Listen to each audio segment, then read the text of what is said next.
رب العالمین والعاقبۃ للمتقین والصلاة والسلام علی محمد رسول اللہ وعلی آلہ وصحبہ اجمعین۔ جب رسول اللہ صلی اللہ علیہ وسلم مکۃ المکرمہ سے مدینہ منورہ ہجرت کیے، آپ صلی اللہ علیہ وسلم کے آمد کی اطلاع جب مدینہ والوں کو معلوم ہوئی، بہت شوق سے لوگ انتظار کر رہے تھے۔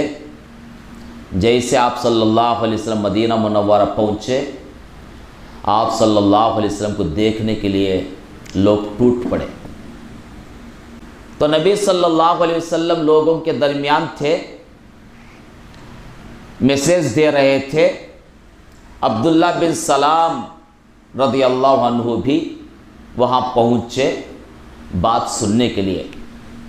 اس وقت اللہ کے نبی صلی اللہ علیہ وسلم لوگوں سے کہہ رہے تھے، فرما رہے تھے، یا ایھا الناس، اے لوگو، افشوا السلام، سلام کو عام کرو، خوب سلام کو پھیلاؤ۔ وَأَطْعِمُوا الطَّعَامَ، اور لوگوں کو کھانا کھلاتے رہو، لوگوں کو کھانا کھلاتے رہو۔ وَصِلُوا الْأَرْحَامَ، رشتوں کو جوڑو، رشتہ داری کا خیال رکھو۔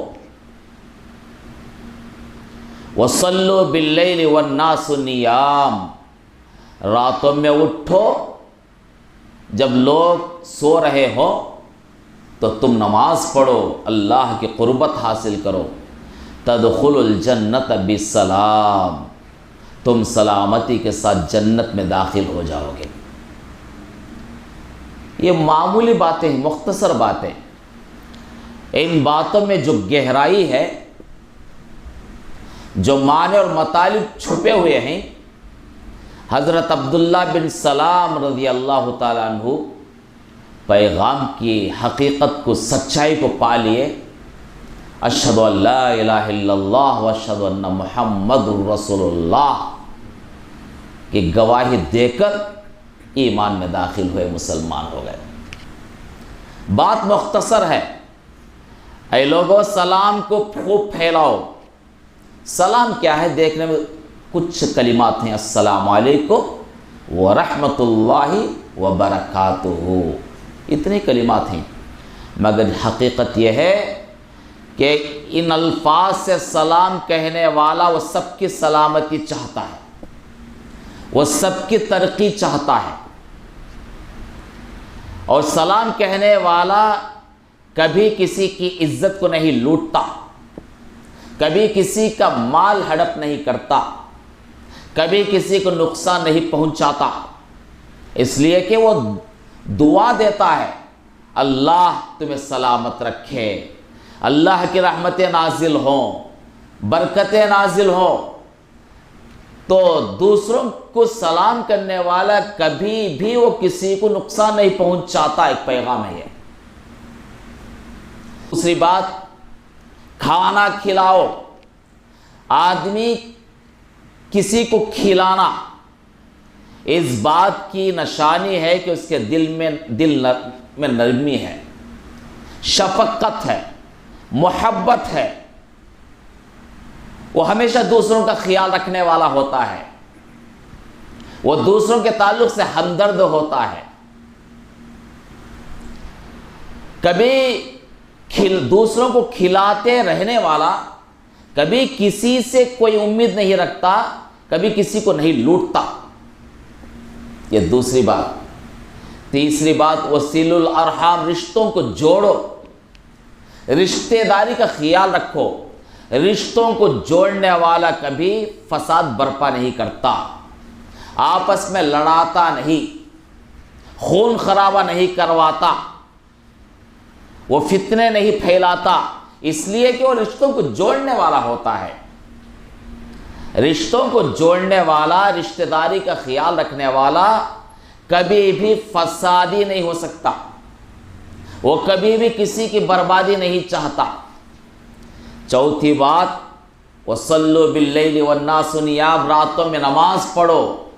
دن میں آدمی باجماعت لوگوں کے سامنے نماز پڑھنا الگ ہے، راتوں میں تنہائی میں آدھی رات اٹھ کر نماز پڑھنا اس بات کی دلیل ہے کہ اس کو اللہ سے ملاقات کا شوق ہے، اللہ کا ڈر ہے، جنت کی طلب اس کے اندر ہے، جہنم سے وہ ڈرتا ہے اور اللہ کو منوانے کی کوشش کرتا ہے۔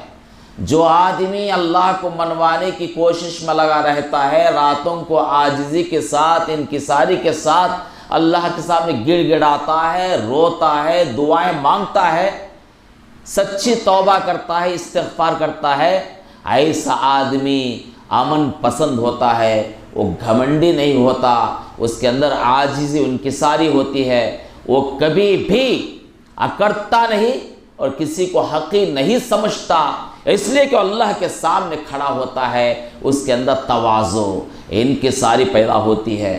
جن کے اندر یہ خوبیاں ہوں گی تدخل الجنت بالسلام، وہ سلامتی کے ساتھ جنت میں داخل ہوگا۔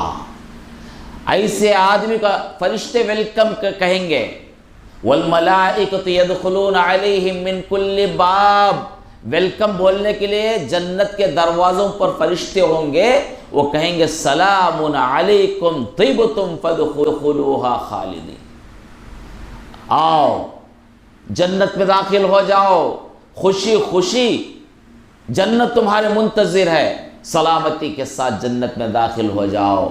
تو یہ جنت کا راستہ ہے، سلام کو عام کرنا، کسی کو کھلانا، رشتے ناتوں کو جوڑنا، راتوں میں تنہائی میں اٹھ کر نماز پڑھنا، یہ جنت کے دروازے کھول دیتے ہیں یہ اعمال۔ اللہ تعالی ہم سب کو کہنے سننے سے زیادہ عمل کرنے کی توفیق عطا فرمائے۔